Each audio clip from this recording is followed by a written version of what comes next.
88 million years ago, may nag-walk out na parte ng Africa. Humiwalay at lumutang sa Indian Ocean at naging kakaiba na parang galing sa ibang planeta. Dito may mga hayop na parang naimbento lang ng lasing na scientist. Mga nilalang na hindi mo makikita sa ibang panig ng mundo. May mga batong kagubatan na sobrang talim. May isang maling hakbang lang, may freeze-slice ka sa balat. May mga puno na baluktot na parang mali ang pagkaka-assemble. Ito ang Madagascar, isang isla na parang nakalimutan ng oras, kung saan ang tanawin ay parang panaginip.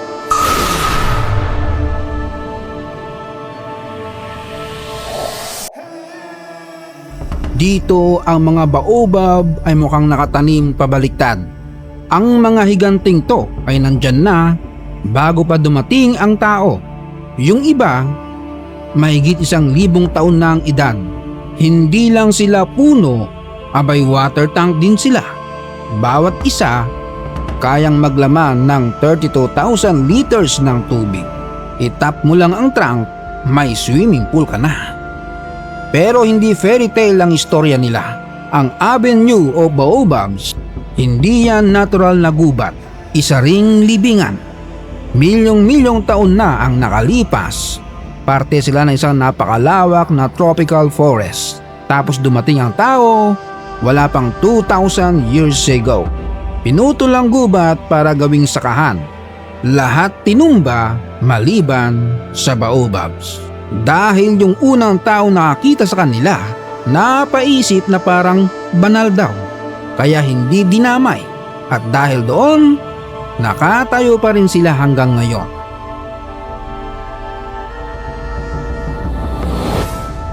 Sunod, dumako tayo sa Western Madagascar.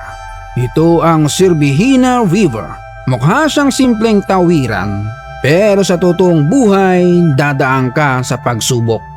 Maswerte ang mga lugar na may maayos at matibay na tulay, pero sa ganitong liblib na lugar, iba ang usapan. Bago ka makatawid, iaangkas mo ang sasakyan sa isang kahoy na platform na mukhang ginawa lang kahapon ng taong pagod.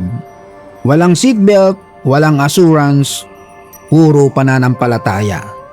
Isasakay ka sa bangka na parang sinasabi, kung oras mo na, oras mo na. Heto naman ang Shingistone Forest. Mga batong tumutusok palabas ng lupa na parang reservoir ng kalikasan. Limestone na sobrang talim. May mga umaabot ng 70 metro ang taas. Isang maze ng batong parang ngipin na walang katapusan. Sa taas mukha itong lupa na nabiyak na nakalitaw ang mga pangin. Isang maling hakbang lang, wasak pati kaluluwa. Dito walang silbi ang GPS. Isang direksyon lang ang mahalaga. Puro pataas. Para makatawid, may tulay na gawa sa tali na parang ang nakaisip ay si Boy Tapang. Gegewang-gewang at pag napatingin ka sa ibaba, lulubog ang itlog mo sa kaba. Noon iniiwasan ito ng mga tao dahil delikado raw na parang may multong bakla na gusto kang isubo sa kamatayan. Pero ngayon kahit papaano may tumatawid na. Basta may kasama. Sa timog ng Madagascar naman, hindi ang lupa ang pinaka-weird, kundi ang mga nakatira. Ito ang Andrigitra National Park. Granite peaks na bumubutas sa langit. Mga bundok na parang sinasabing, sige lang, subukan mo kung gusto mong masaktan. Dito sinusubok ng hikers ang lakas ng tuhod at desisyon nila sa buhay. Manipis ang hangin, medyo malamig at parang naririnig mo ang eko ng mundo noong bago pa siya mauso. Pagbaba mo sa mga lambak, biglang kalmado. Lunti ang burol hanggang sa abot ng mata. At dito lumalabas ang tunay na may-ari ng Madagascar, ang ring-tailed lemurs. Nakasanbat sila sa bato At yung buntot nila parang bandila na sinasabi, sa amin to. Eto naman ang Sifaka lemurs. Tumatalon na akala mo tumama sa loto. Mukha siyang kangaroo na may pagkaunggoy. Ang isang to, ang bamboo lemurs. Sobrang nervyoso. Parang laging may iniisip na bayarin. Meron ding red ruff lemurs. Pa-chill-chill lang. Mukhang kapitbahay mong nag-aabang lang na makakadismisan. At ang Indri, ang pinakamalaking lemur. Malalaki ang mata na parang tropa mong nakakita ng bagong labas na pulutan kung kailan pauwi na. Ang mga lemur na to ay resulta ng 60 milyong taon ng hiwalay na evolution. Mahigit 100 species, lahat exclusive sa Madagascar. Noon may mga lemur na kasing laki ng gorilya na gumagala sa kabundukan. Ngayon, kwento na lang sila. Tumako tayo patimog ulit sa Isalo National Park, kakaiba rin. Mga sandstone na hugis sinaunang kastilyo, inukit ng hangin at tubig na parang may art degree. Sa gitna ng parke makikita ang Fenetra del Cielo. Isang natural na bintana sa bato. Naka-frame ang buong tanawin, parang portal papunta sa kalawakan ng Madagascar. Pero pagdating ng gabi, may mas kakaiba.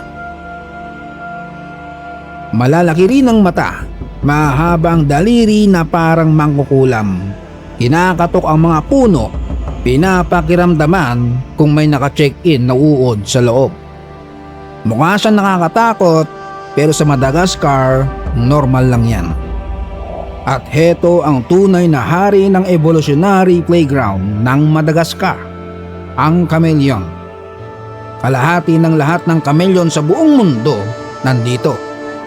May kasing laki ng pusa at may sobrang liit na mas maliit pa sa kuko ng tao.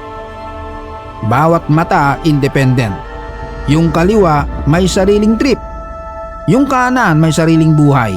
360 degrees ang vision, walang blind spot. Pag umatake na, yung dila lalabas ng dobleng haba ng katawan na kasing bilis ng kamay ng mga kawatan sa gobyerno.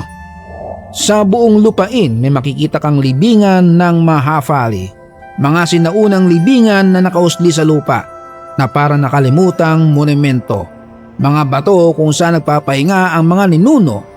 Hinubog ng panahon hanggang halos maging parte na sila ng kalikasan. At sa dilim, naghihintay ang apex predator ng Madagascar.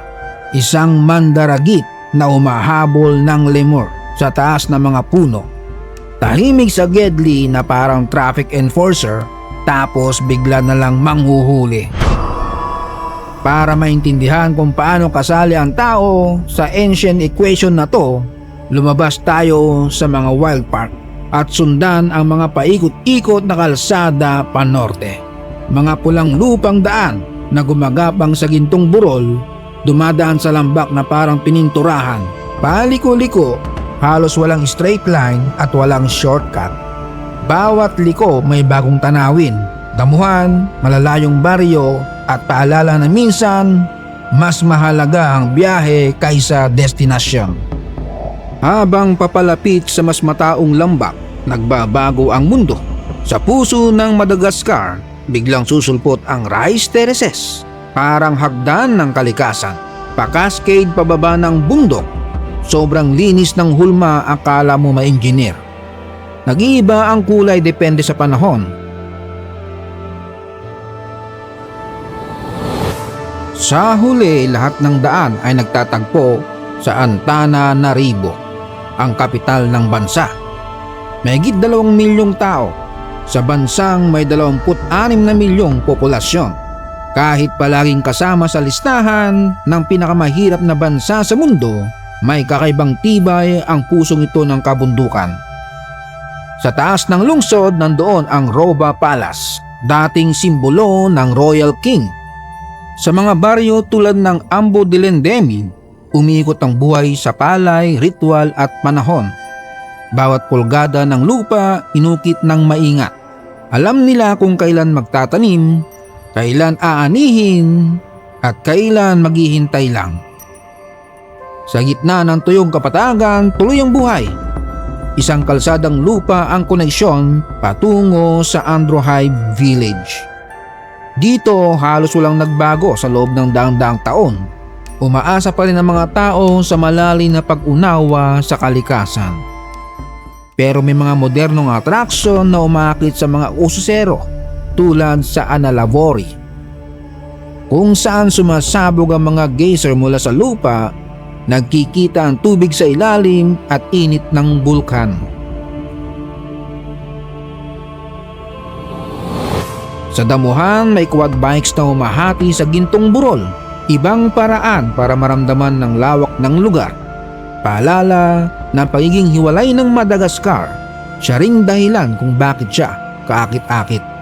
Ang Madagascar ang patunay na kapag pinabayaan ang kalikasan, hindi siya nagiging normal, nagiging alamat siya.